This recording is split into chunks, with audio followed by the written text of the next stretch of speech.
Күләш Ахметованың өлеңі. Үмітті мезгіл жеңсе де, тәкаппар асқақ еңсемен, тағдыр деп танып өзіңді, жақсылық күтем мен сенен. Жұбату күтем жыласам, қолымды созам құласам.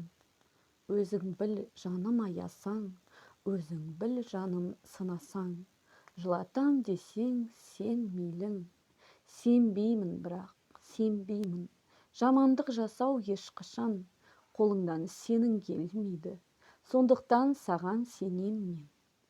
Кезімде мұңға бөленген өлеңмен, өлеңмен өзіңе ұшып келем мен.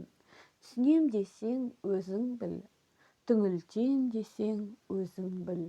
Түсіме кірмеген сезім бұл, түсіндіре алмайтын кезім бұл. Назарларыңызға рахмет.